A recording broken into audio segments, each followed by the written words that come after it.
Hi gang. Cold extract coffee maker project 7. I'm up to 40 thousandths of an inch.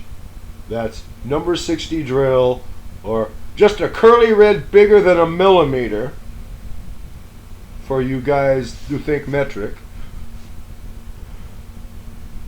Okay, that's the aperture size in the cap, on the bottle. I'm still back at every time I try a bigger orifice, I get 3 drops when I turn it over, and 12 hours later, that's it. An hour or so ago, I flipped it over for a test 40 thousandths. At 12 hours, I'll look. I predict I'll be jumping up another 5 thousandths approximately.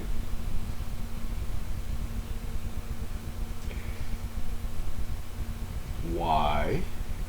Because I have a closed vessel with just one little opening, and it's down.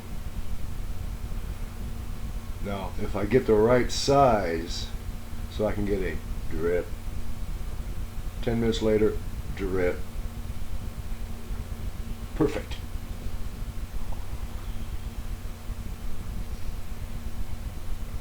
Yeah. Because I don't want to go to gasketing this to a vacuum flask and pulling a vacuum on it and drawing it through the filter paper. No.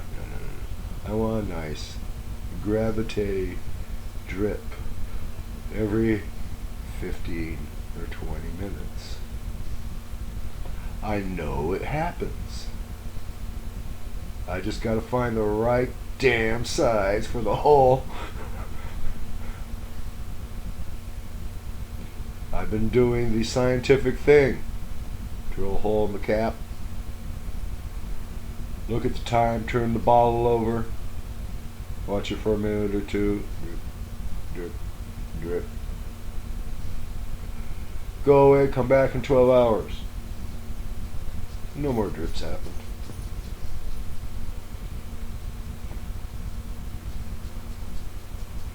That's the real problem about trying to reverse engineer something when you don't have an example to measure.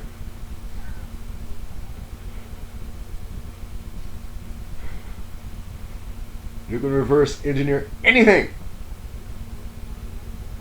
if you have an example to use your calipers on.